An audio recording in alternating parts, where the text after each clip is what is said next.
Aubrey welcomes us back, and Kel talks to her about how we are so reliable and awesome. Aubrey tries to go out with only Omori, but is shot down from the idea since crushing is cringing. What does that even mean? Why did I write that down?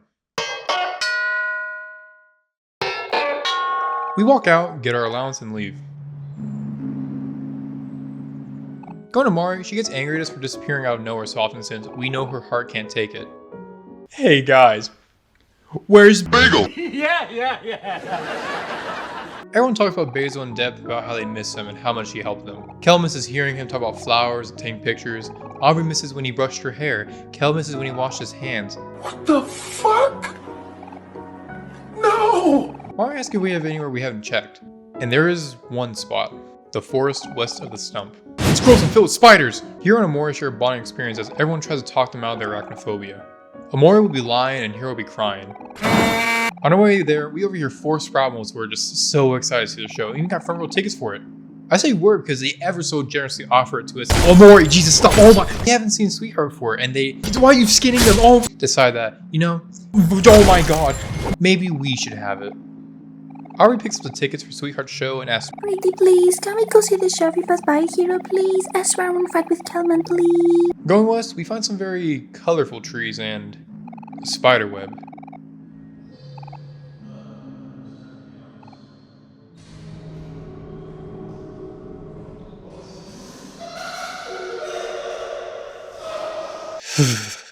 Omori, like his other self, overcomes his fear and slashes at the web.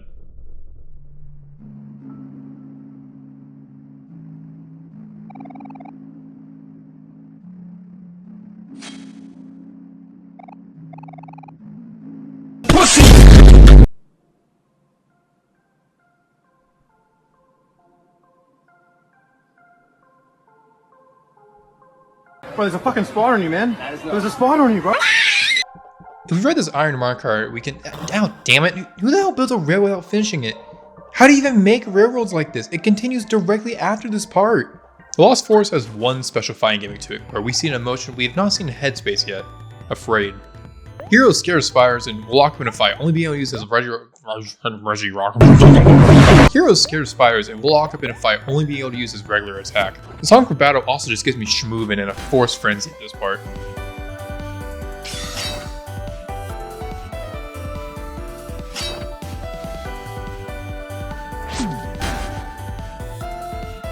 There's no allowances, I just like the song. I also like the Pyrefly Forest theme in general.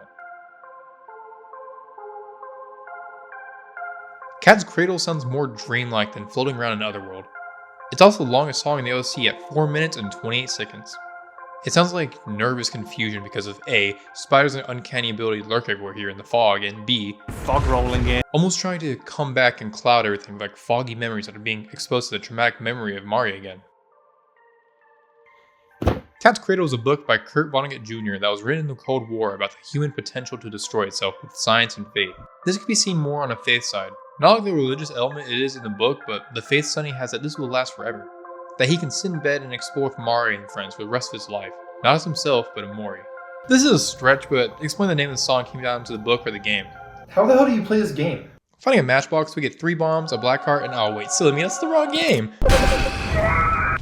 Seeing Mari just makes me feel like I'm staring into something in the unknown valley. Seeing her talk to everyone like nothing has happened and calming Hero down while going on about how we're so brave going through the forest. It almost feels like the Mari we know and love from Headspace is a fake, solely being a representation of what Sonny misses when he was with Mari, and her love towards the group almost feels like a mockery of the reality that isn't real. And I feel she knows. Segue, hey, another mirror! And next to that mirror are cat ears. No.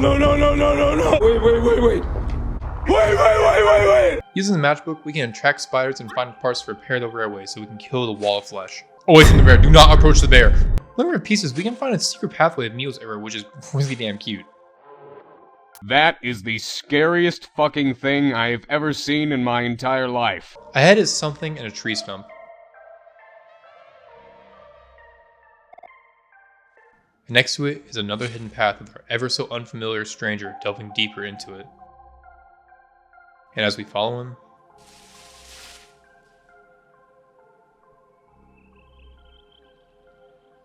we find Daddy Longlegs. Welcome to the Lost Forest, where you can find things you never knew were lost in the first place. Or perhaps they're forgotten for a reason. Things that were forgotten for a reason, huh? It's on the nose, but the big reveal just drops, so let the game find its footing. Going through the forest, he warns us of going too deep and losing ourselves, of leaving before our needs become apparent, before realizing that we are either giving up or have fully embraced our fate. He talks of seeing a familiar boy who wandered into the darkness and never came out, almost feeling sorry for him for never finding what he was looking for. Then he starts really going into talk that's weird. How do you define with malice that intent? Wasting time when living a life that's not your own. Say that again? Daddy Longlegs is a mysterious presence in Sunny's mind that seems to know him and his repressed memories better. These vague quotes are reminders of something that happened and are going down this path is hard and he won't blame you for giving up.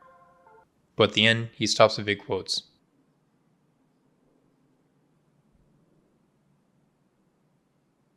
And he tells a story. You have reached the end of the Lost Forest, but the beginning of the truth. I will tell you a story that's been lost through time. A story about the creation of this reality. In the beginning, there only existed two, the dreamer and his room. The dreamer grew weary of his room and created a door that led to many different worlds. Walking the path of the visitor to these worlds, the dreamer would come and go as he pleased. Slips and falls, tumbles and drops. The dreamer's curiosity and clumsy exploration eventually led him to a certain world. One not like the others. One painted with chaos and bathed in darkness. The dreamer slowly became filled with dread. Quiet as may have been, words of malice quietly crept into his mind, whispering lies, secrets, and truths. Powerless to silence the noise, the dreamer manifested benevolent entities in his different worlds. Then he compounded his worlds above the dark realm, sealing it with their combined might. Yet, despite his valiant efforts, the darkness' presence never abated. Even with new allies, the darkness continued to scrape and scratch at the back of the dreamer's mind. The noise might have subsided, but it never went away. The dreamer could run and bear away his fears, but one still has to face his own reflection. What the dreamer had created was something he could not be a part of, something outside of himself. The dreamer's own power was his greatest adversary. Knowledge, or the absence of it, would become the dreamer's greatest gift. To truly escape the perils of his own faculty and ascend to a blissful state of ignorance. Only then would the noise cease to agitate the dreamer's sanity. So, the dreamer took on another name, and chose to forget himself. From that time on, the dreamer has lived amongst us, simply as an inhabitant of this world, traveling along blissfully ignorant of his own fabrication. Children, I must warn you. As of all things that are born in and out of this world, an end will threaten this one too. Though the dreamer may have subdued the inexorable, the darkness grows still. No bandage can stifle an eternal wound, and there will be a time when its influence will bleed through. Forgetful the dreamer may have been in this peril, a peril never forgets to be. Yet, the end of this world may be an inevitability. The dreamer is the only one with the ability that can truly set this world free.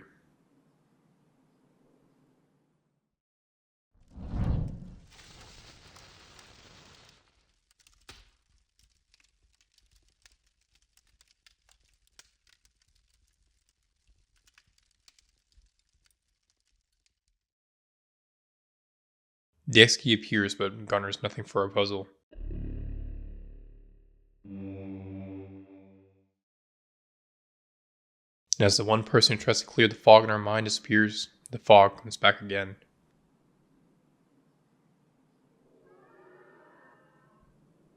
This isn't the first time Sunny has been a world to escape. And he wasn't always a watcher to Omori. But even when he was in a dream, it was still outside of himself, and warning us of the darkness. Warning us that Sunny may realize the truth of his sister, who would destroy his world, and he would yet again start a new one. Maybe it's why Basil's missing, as he almost revealed the truth to Omori and started the snowball that could lead to another reset. But it still doesn't answer the big question. Why is Omori here and not Sunny? Walking out, we finally fix the railroad and hop on it.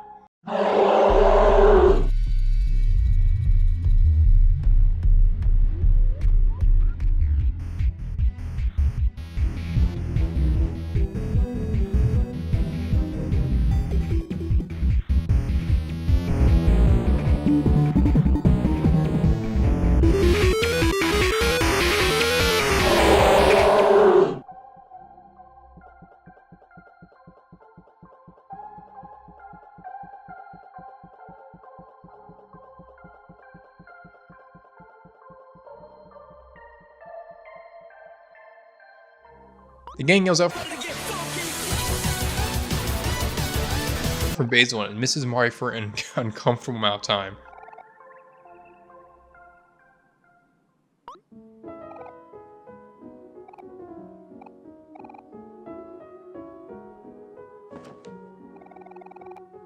And I feel she knows.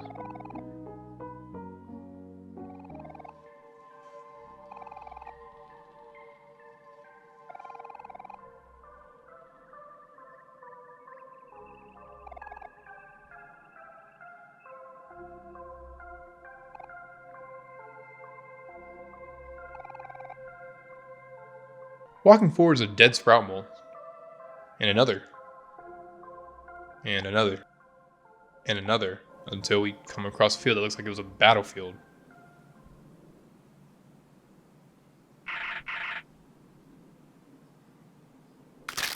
Was that the goddamn Among Us sound?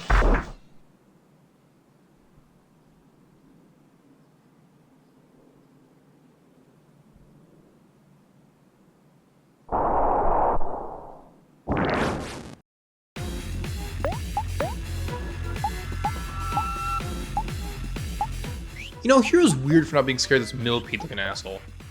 King Cole is a boss who eats sprout moles to heal, so you have to make a choice. Do you try to out-damage him or kill the mole as he becomes angry? When did he die? Well, onwards and upwards, I guess. Or should I say downwards?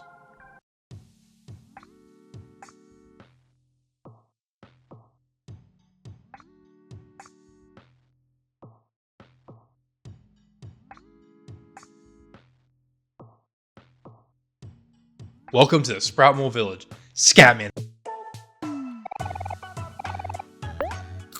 Walk around is a lively area full of interesting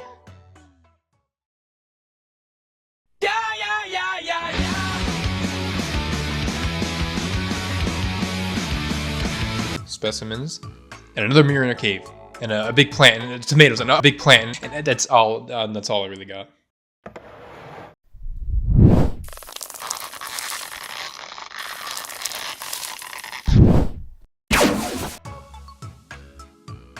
Going to redeem our tickets at the counter. We're told it's a sweetheart's quest for hearts, and Aubrey's ecstatic about it. Heartbreak, betrayal, desperation, loneliness. Where have I seen this before? Hero tries to walk back on his promise, but Aubrey says, Pretty please, can we go see the sheriff pass by here, please? the Sprout Mole was astounded by our sacrifices and takes back what he said. I'm still pissed though. Shh, get to your seat, the show's about to start.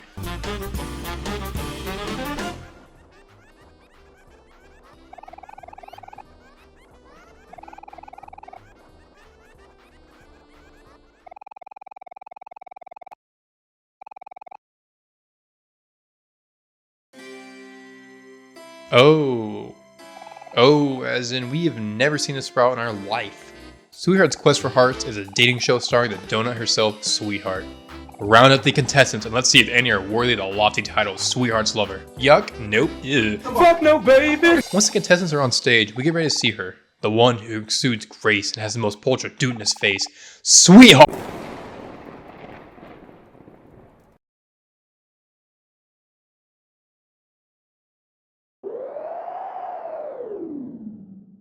A blackout started from lightning hitting a castle deep in an underground mole village. A blackout started from lightning hitting a castle deep in an underground mole village stops the show, and considering we had the highest intelligence in the entire area, we still have to fix it. You can't be serious. You can't be serious. Hero. You can't be serious. The moles need our help once again.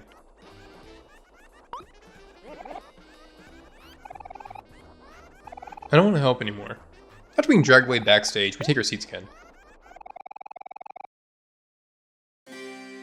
Isn't this the second time you've died?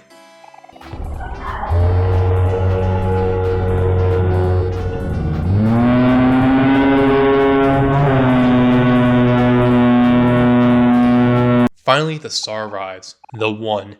The only.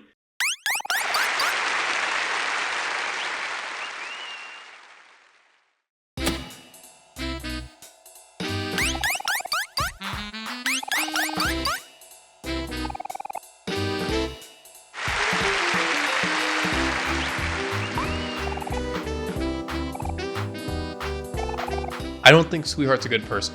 Watching her review the contestants, size matters, and she's truly a tyrant, and an empath at that, oh ye gods. Hero sends up to Sweetheart, but in a shocking turn of events, Hero is chosen as a suitor for Sweetheart. After pleading for help, Hero has to reject Sweetheart.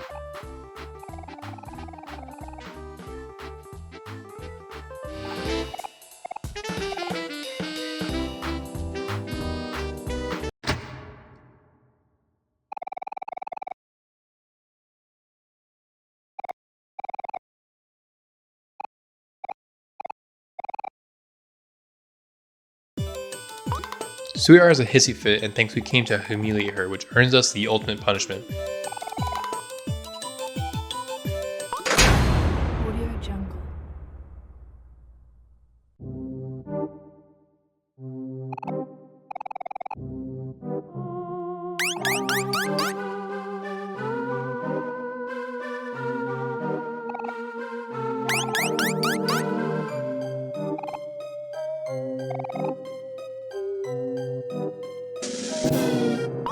Rosa! Wow, okay, I didn't know you could say words that big. After we make a daring escape, the guards look for us, and we look for a way out. And we find something in torture chambers.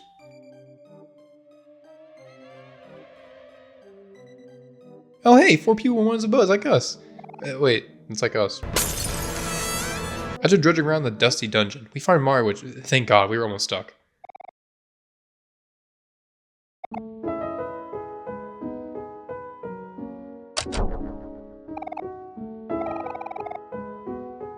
I'm feeling romantical. Kel, stop being a bitch, eat the pickle. After finding the exit, we sprint to daylight.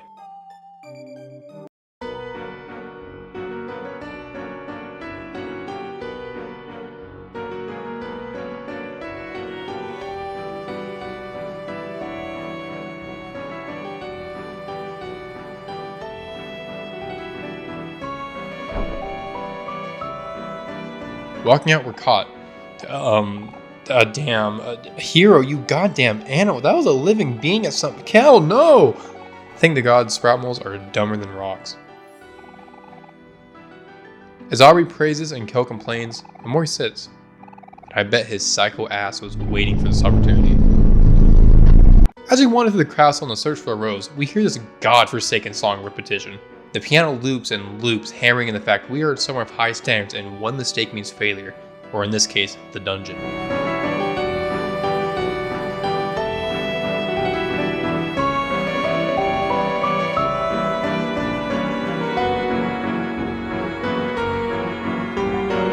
Going to the areas of the castle turns us stationary on our rose quest and the song changes. And it's the same goddamn melody, repetition day in day out. Now it's a violin, just on repeats on the verge of SEO. I hate the repetition so much, I feel like I'm breaking out. This annoyance is almost symbolic of Sweetheart herself as an annoying and obnoxious person. A donut spoiled rotten always sucks.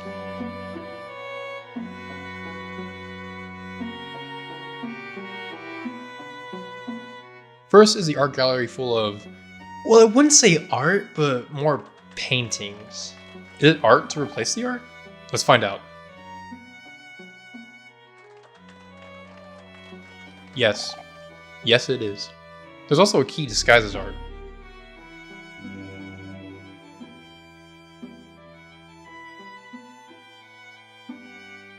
Eight keys left. Putting our hand in the hole, we can feel someone hold it. Now grab. Hold. Going to the even more bottom left is a theater.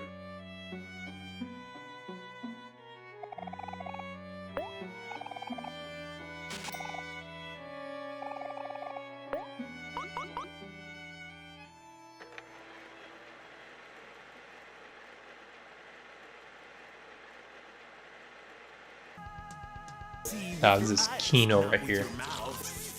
Going slightly up brings us to the guest library reception area? At the top is a mole who starts panicking since there's so many moles in solo time.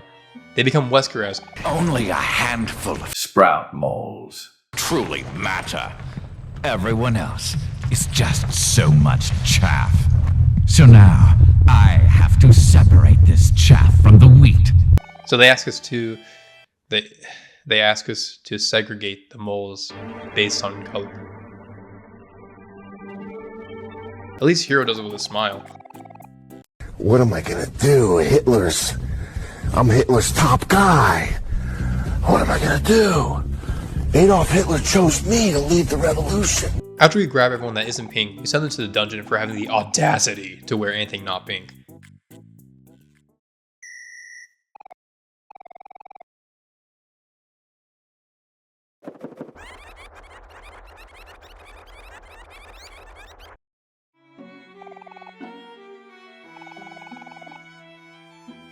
Alright, Pie, I'm just gonna do this. And if you get eaten, it's your own fault. No! Oh! Oh! These areas. Hey, where are you going? In a dark, forgotten part of the castle is the keeper of the castle. He tells that Sweetheart was once a poor girl with nothing from the desert and begged for a castle of riches and servants. Yet her greed and wrath led to wanting more. He tells us that once Sweetheart leaves, he'll need a new owner and ask Omori to be that person. Your soul is split, and you can only choose one path.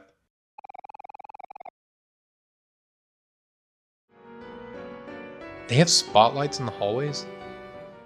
This is Sir Maximus, a warrior of valor and strength who will not go down easily.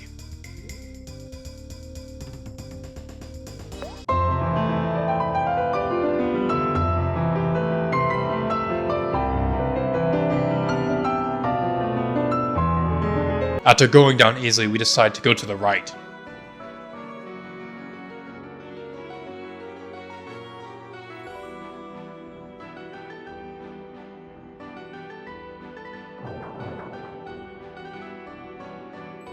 Okay. Oh hey, I just realized that the space is outside the window. That's cool. Hearing a very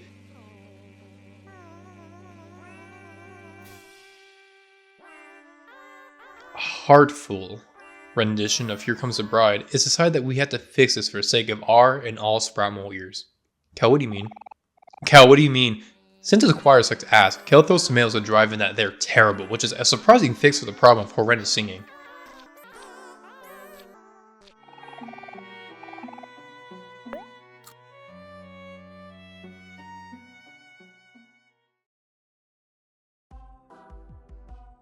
You're not supposed to be here. On the top right is the smartest Sprout Moles in the castle. We overhear the head chef retire since he's getting too old and the left arm chef volunteers to replace him. After becoming impromptu sous chefs, we bake a cake. I gotta testify. Come up in the spot looking extra fly. Dear God. I see God.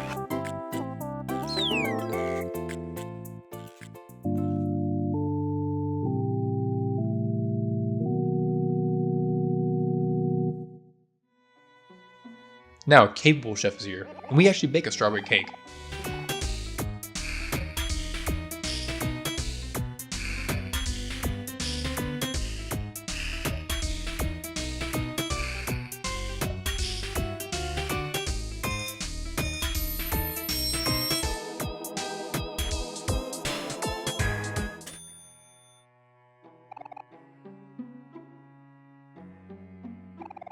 Hi Mari, hi J-Key, we don't need.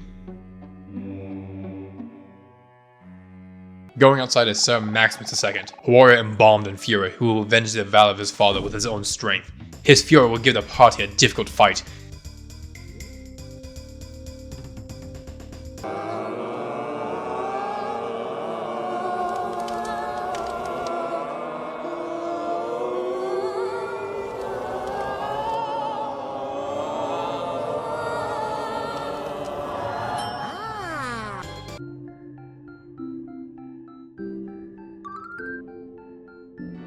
After an easy fight, we head all the way left, which houses the bedchambers of Sweetheart.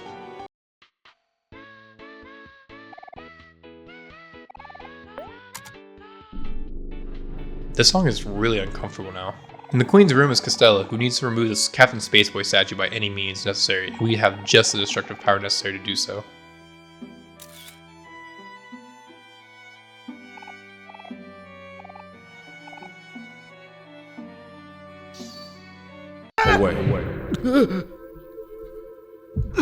No!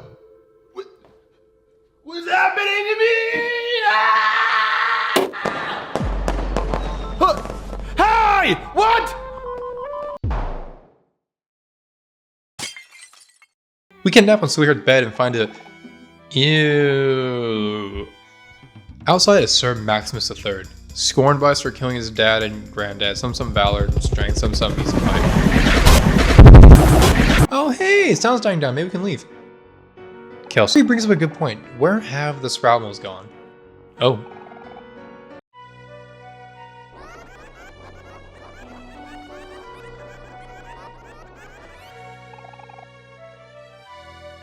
Hero brings up a secret exit as an idea, but if all the sprout moles know about it, is it secret? Oh Hawk, you hear that? There's a new theme, and only slightly less repetitive. I definitely promise you Rose Garden sounds like the other themes with a slight irritation to it and fantasy element.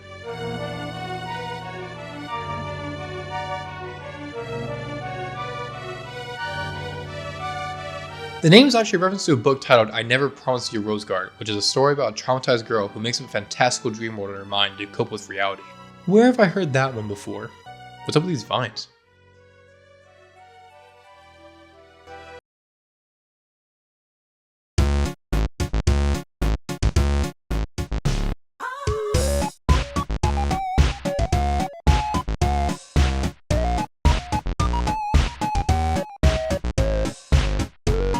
In the middle of a garden is a statue who demands a password. Now, we don't have a single sweet jelly-filled donut idea of the code, so we ask around the four corners of the garden for them. What's this hole doing here?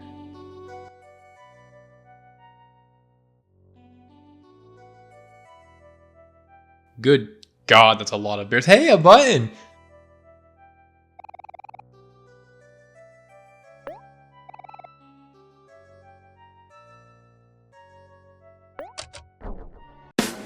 Just did a bad thing.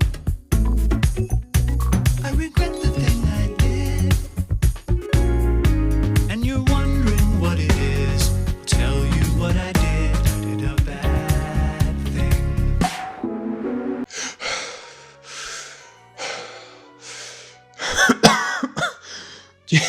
Jesus Christ, is that all of them? Escaping hell, we tell the password to the statue, and after begrudgingly accepting that we're right, moves and reveals a secret exit.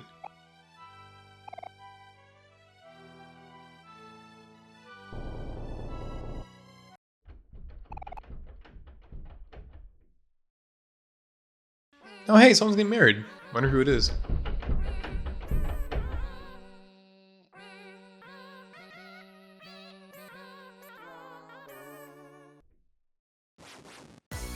What is with all these goddamn bears? Climbing up, we see that a wedding is taking place, and we hide just as the show starts.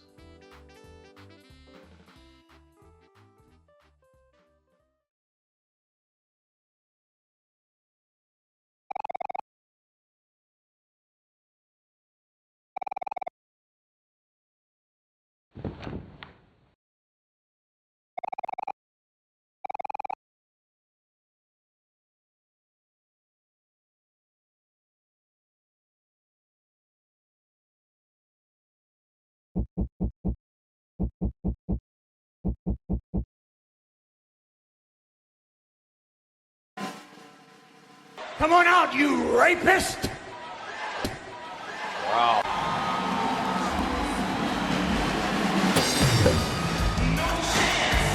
Sweetheart?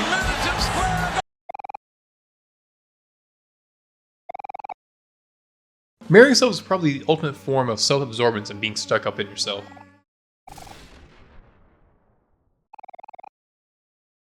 Abby agrees as she jumps in and tells her that this is a mistake at the behest of Kel. Sweetheart is giving up the pursuit of love since she no longer believes in true love. Hero speaks up and... But Hero rejects her marriage proposal again.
Oh, piss.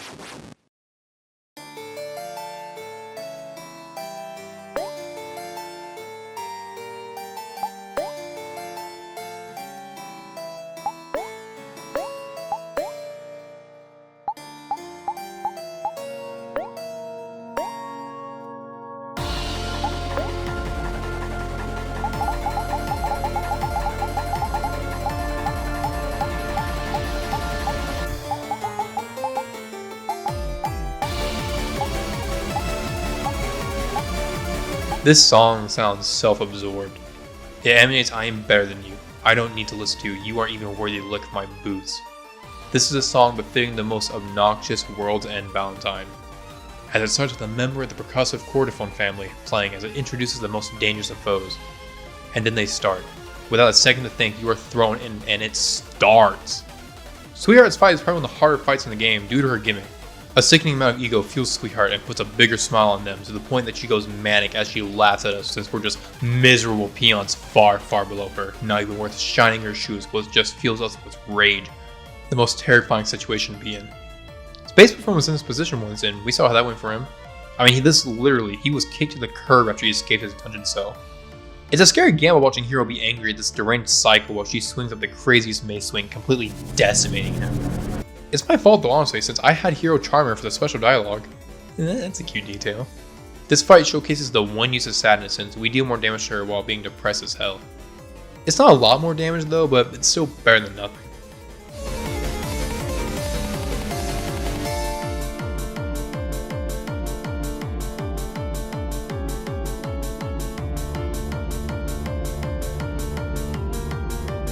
Yo, yo, yo! Ah!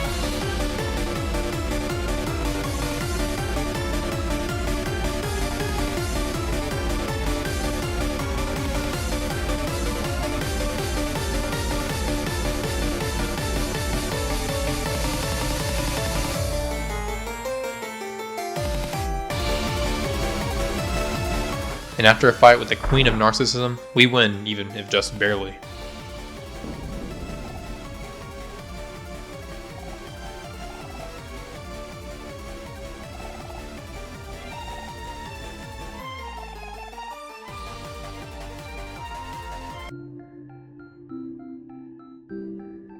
The guards are ordered to take us, but are scared, and Sweetheart is stuck in a corner.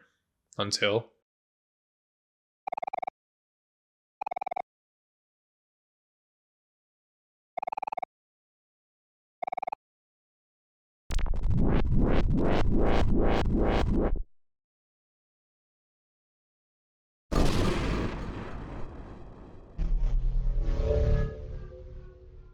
Captain Spaceboy? In a shocking turn of events, he actually didn't get over it and decided that he was the problem and decided to fix it all by proposing. A marriage goes underway, and the lovebirds are set off to explore the stars as Sweetheart blows up the stage.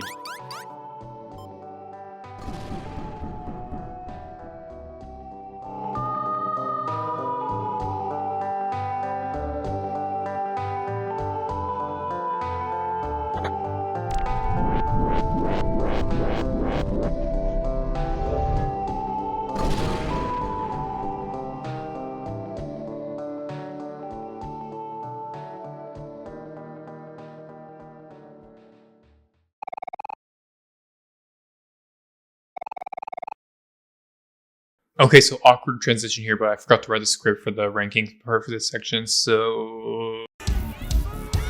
Are you prepared for this moment? Are you prepared for this moment? Are you prepared for this moment? Are you prepared for this moment? At a low A is a confusing section for me. I love the forest and all its little knickknacks, along with the creepier elements. I adore the music for every section, even that one.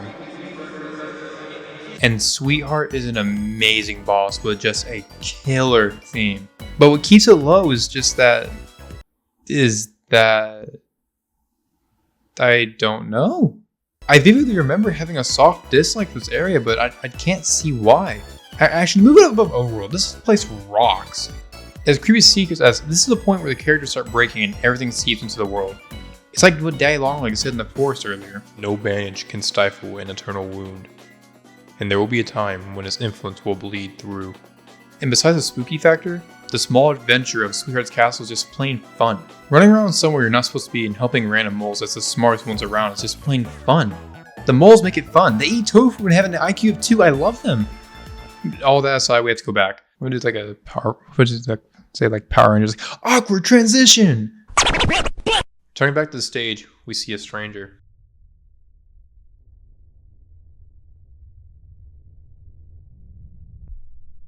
And he falls through the hole. A strange force pulls us towards him. Be it curiosity or something else, we jump down toward them.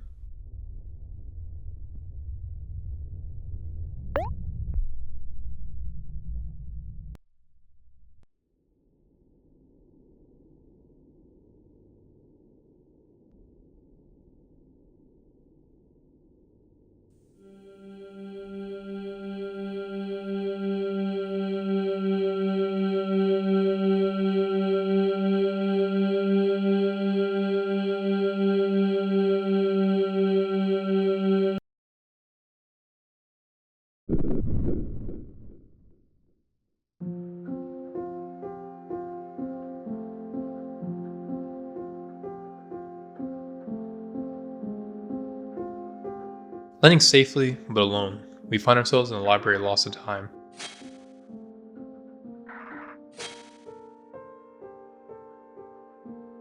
If we look around, we can find books.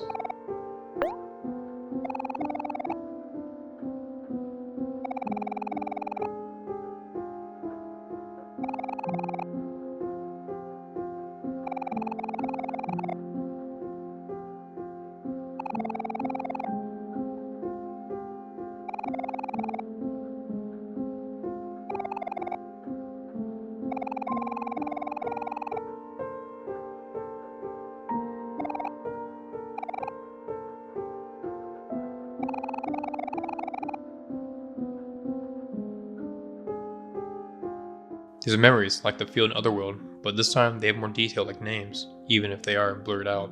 Through process of elimination, context clues, and just a general word count, we can surmise who's who.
An L key.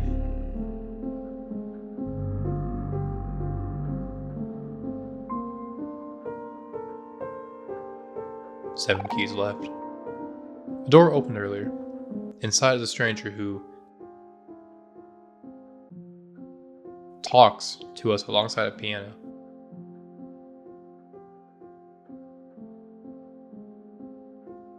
Etched onto the piano is Omori?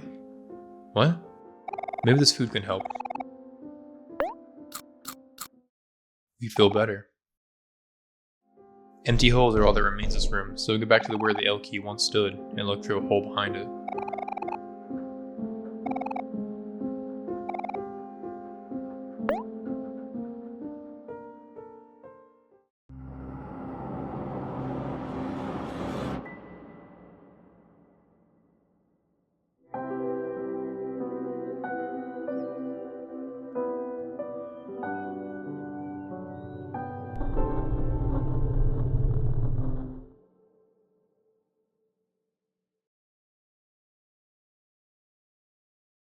Don't forget, it's in the toy box.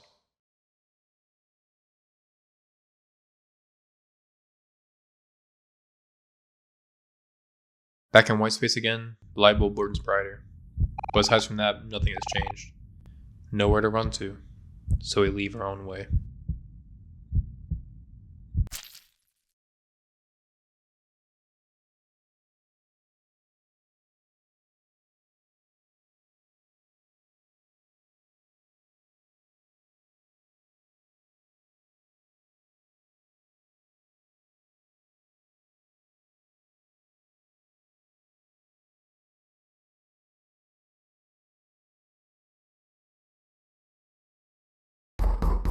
Waking up, we hear knocking and a message from Mom worrying for us.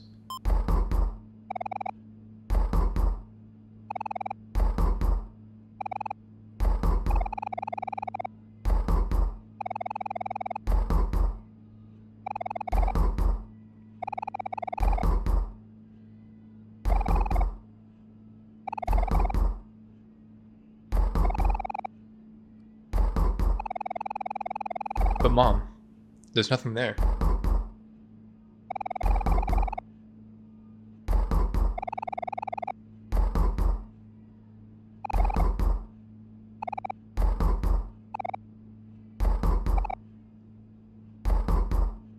Going to where that door was the night before is nothing. Never put the two together, but is Sunny schizophrenic? Going to the door is Kel, and unlike yesterday, I'm ready to burst the door since outside is my main man, Kel.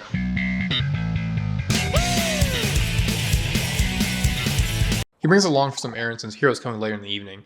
So the plan, we head off. Oh hey, our cat friend.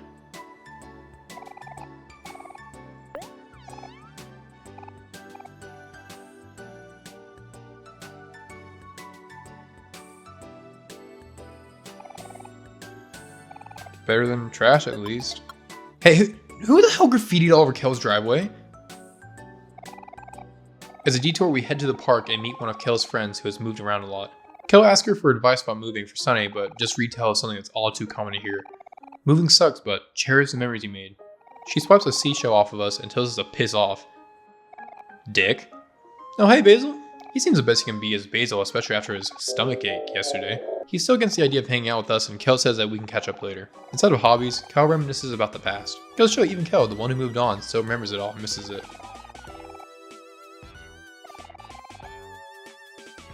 Going to Gino's, a pizza place that makes pizzas with 9% grease. We need to do— what the hell are these assholes doing here? Curse of Toby Fox upon you.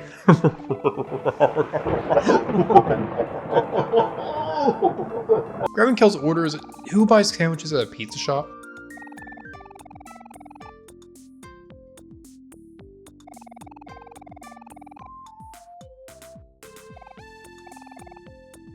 Picking up cookies, we get a cool Kelsey fact. Michael's family owns this bakery. Maybe if he leaned more into baking, he'd get mad pussy instead of whatever this is. All I ever wanted to be in life was a Super Saiyan. Now that the checklist is complete, let's make a detour. I think it's high time we pay our respects.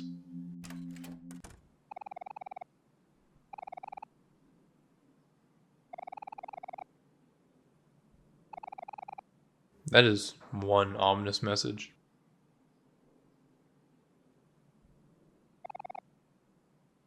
The sun shined brighter when she was here.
Like last time we visited Faraway, I want to talk about Kel, but not his actions. Kel's a person. Kel puts himself over everything. He goes out of his way to help and even seems like he wants it himself, judging by how he watched his parents run past him and started crying to give Hero attention. And the gut-wrenching, I don't think I've ever told anyone that before, truly hurts. Like our view of Aubrey and her problems. Aubrey doesn't know much about Kel. From this one story, we can see Kel is still hurt by the past but is not angry about it. We can even assume this ball of joy that we know is a front. He had to watch as Mari died and its effects on everyone. Sunny leaving forever into his house, Basil becoming skittish and almost afraid to talk to the group and putting up a toxic front of fake joy. And Aubrey turning her back on everything as Kel tried to help everyone stick together but couldn't help her since we were all dealing with our own stuff. We were kids. It was hard. But most importantly, he had to watch his older brother, someone who he cares for more than most siblings do, regress into a husk of blankets and tears as he could do nothing about Mari's passing and its effects on him and his friends. Only by realizing that Hero made him cry that Hero got better. He may have pushed Hero further to become better, try to keep in contact with Basil whenever he could, and drag Sunny back outside, but who's pushing Kel to become better and keeping him in check? Going back to his house, Kel brings up the fact that he'll be in trouble if he walks in, so asks that we go in first as a distraction so that nobody loses. But first, Hector! Kel's mom is pissed off at Kel, but that immediately disappears when she realizes Sunny is here, which prompts a clean getaway for Kel and him.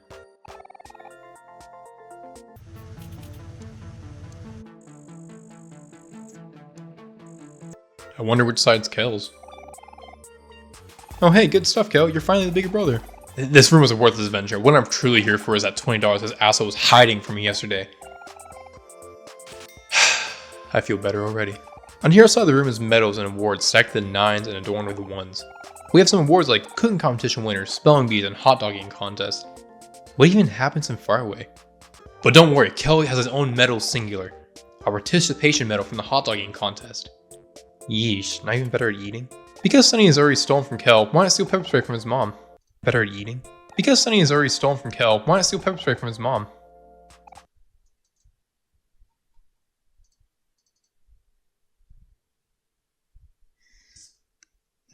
No. What a beautiful family picture. At the front door is Polly, wondering where Basil is, which brings the next order of business. Find Basil before dinner. We saw him at the park earlier, so I think that should be a good starting point. Approaching his last spot, we hear screams for help.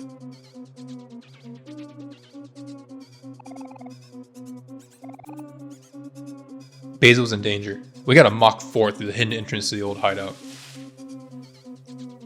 I just had the weirdest sense of deja vu.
Well, this isn't a fair fight exactly, but through the power of friendship and this pepper spray can I found, I'm positive we can make it out on top. Man, I also feel bad for Charlie, they don't deserve this at all.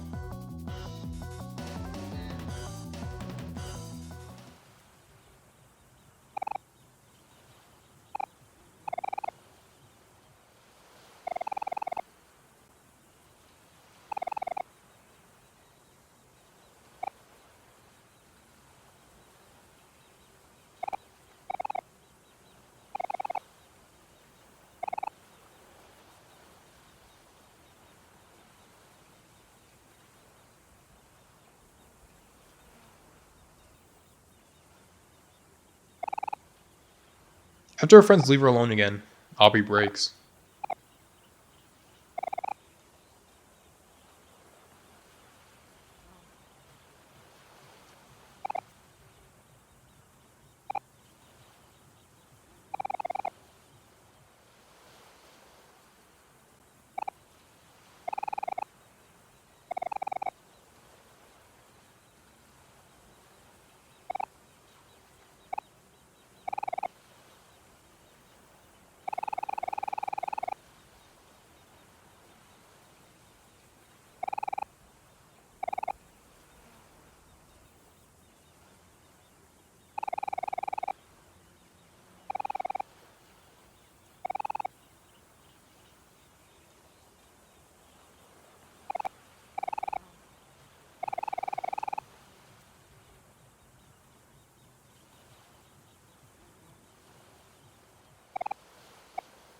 In this fit, she makes a mistake.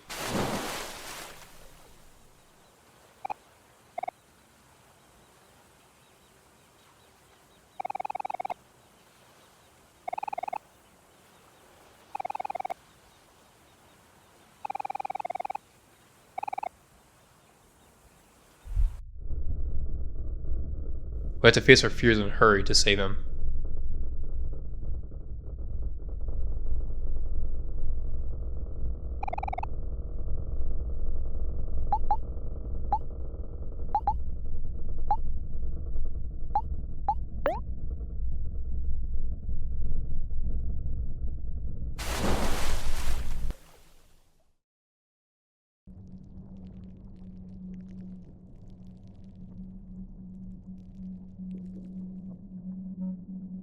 Awaking, we're back home and see Mari.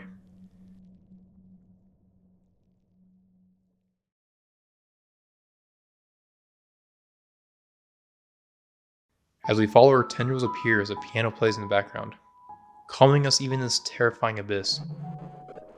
One question popped up for me here. How did Omori die? What led to an untimely demise for her? And I think we'll find our answer soon.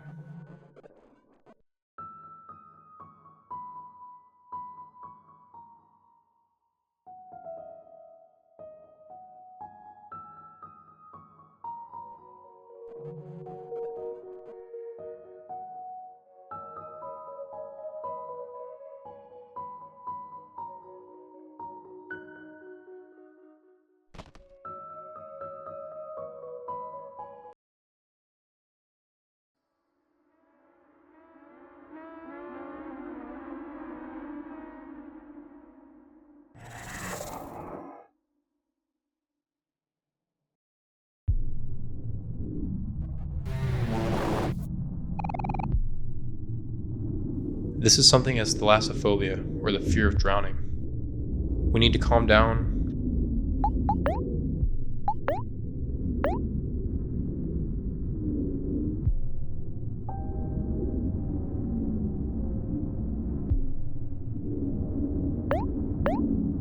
Focus.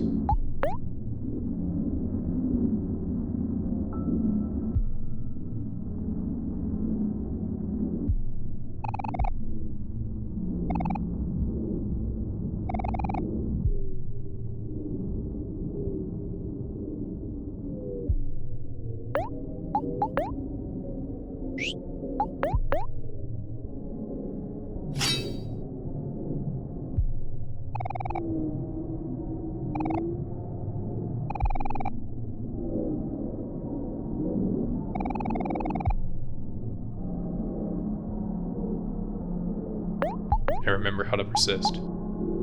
We persist.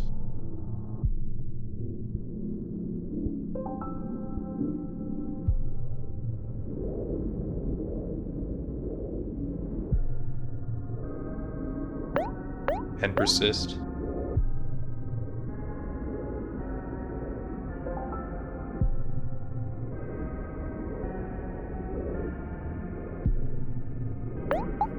And persist until we survive.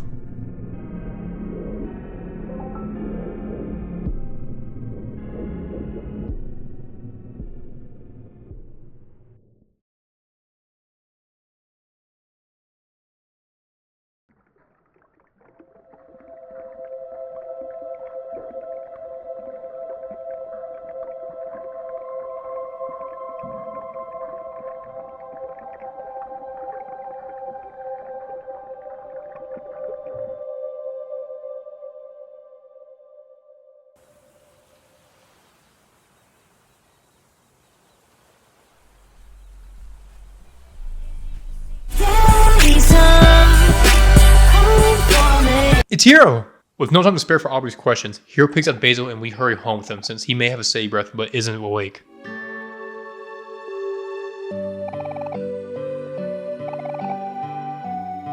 What an intro for Hiro.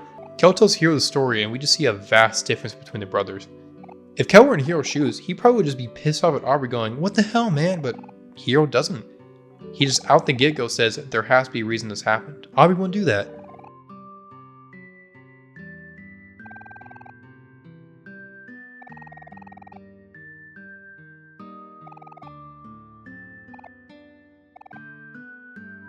High five, Kel, we earned it.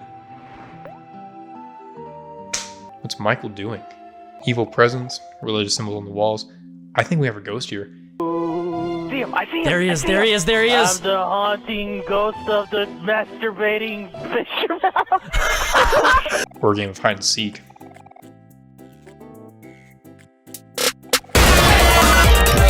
Oh, shut up. How many cardboard cutouts do you have? Oldest trick in the book, he's still housed under the bed. You fat fucking disgusting ass. The twins seem mildly depressed. They don't get to hang out with Michael when they're off working and calls it boring. Screw you, make bread for an eternity. So that was fast. Heroes jumps in the middle of this adventure and isn't caught up on everything yet. Almost inside his shoes when he comes back and everyone's changed. Considering he doesn't even recognize Aubrey, he probably hasn't been here for a while, or at least hasn't talked with Aubrey in forever. College will do that, I suppose, but we gotta catch him up.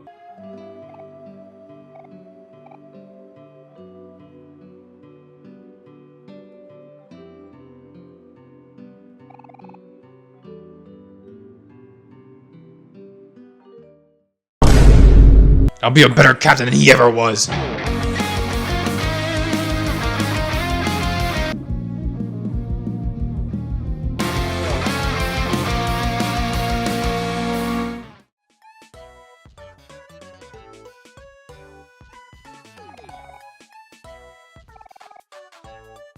Inside their brother's house, their mother is worried and starts to break down over dinner being cold. Okay, this is excessive. Quit victimizing over turkey. While the mom goes to take care of Sally, the gang goes to eat.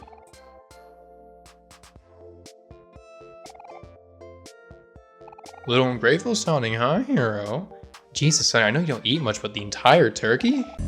Warren Sapp is a hungry man.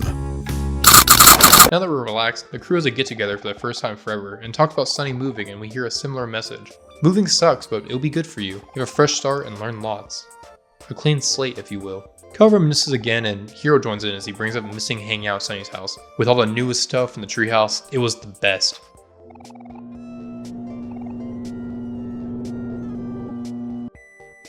Because we're animals, we go to eat on the floor in the living room, opting out of the couch or the kitchen and counter. Seriously, how is this your first instinct, Hiro? Going to sit down, we take a look at the book with nothing changed. Although this picture is a darker underlying now that we know Sunny really hated violin practice since it took him away from his friends. Kel talks about some photos being missing, probably so at Aubrey's house, but he realizes that Mari isn't here in any of the photos. Besides that, Mari asks if we stay over at the house one more time. Then the youngest sibling walks in. Oh my god, I don't fucking care. As you're asking if you can stay over with some negotiation, the boys are set free.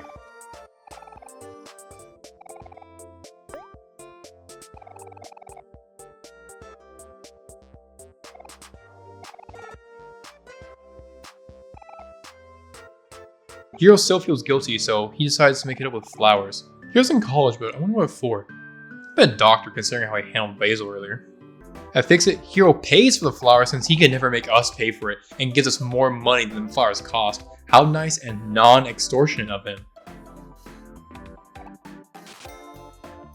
We get the flowers to the mom. She apologizes for overreacting and makes a very... God, what's the word? Depressing, thanks Kel. She makes a very depressing comment. Outside our house brings a realization to the boys. It's been over 4 years since the both of them have been inside. It makes me wonder why Sunny's mom didn't try to push Sunny outside with his friends after a while, since only now she's saying anything, so assumedly. As we reminisce over spilt juice, Kel brings up the idea for a sleepover. Hiro's a little off-put by the idea, but Kel wins him over.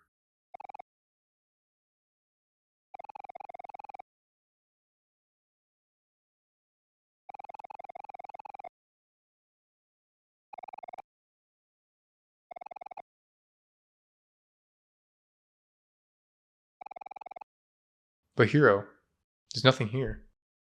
Inside a room Sunny refused to go in, Hiro plays that piece from earlier.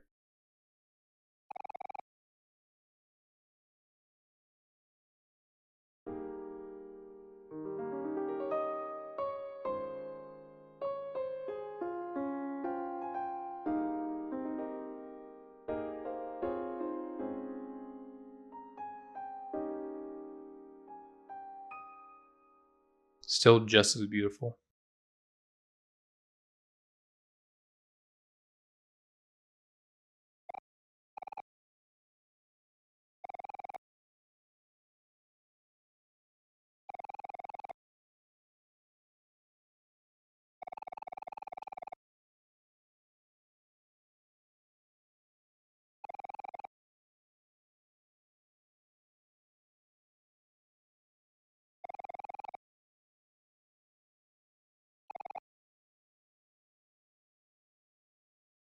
Sunny on violin and Mari assumedly on piano, playing a duet.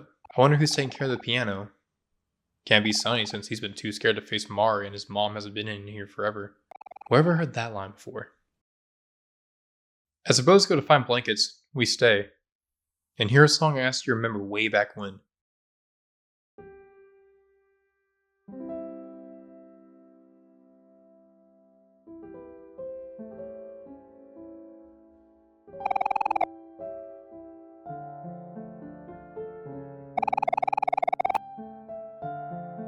The song is transformed from the echoey, almost spooky feeling to a relaxed feeling. Still slow and steady, but now it doesn't have that hazy sound to it anymore. Almost like we've remembered it clearly. The piano says Omori like in Headspace, but I don't see any correlation aside from the name yet.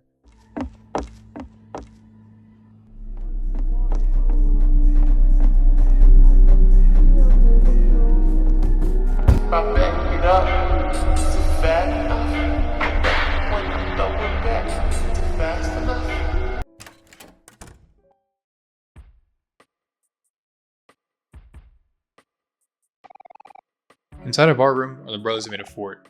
Looks comfy. We give the cookbook gift to Hiro and it reminds him of when he wanted to be a cook.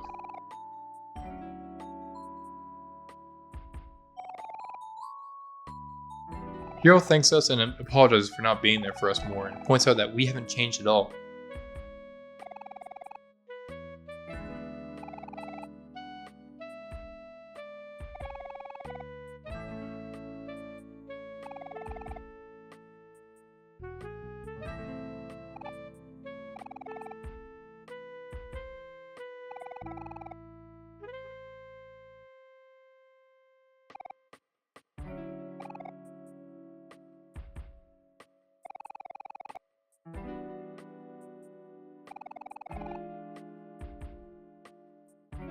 As Hiro falls asleep, we decide that it's time also. After an eventful day, we curl up in bed.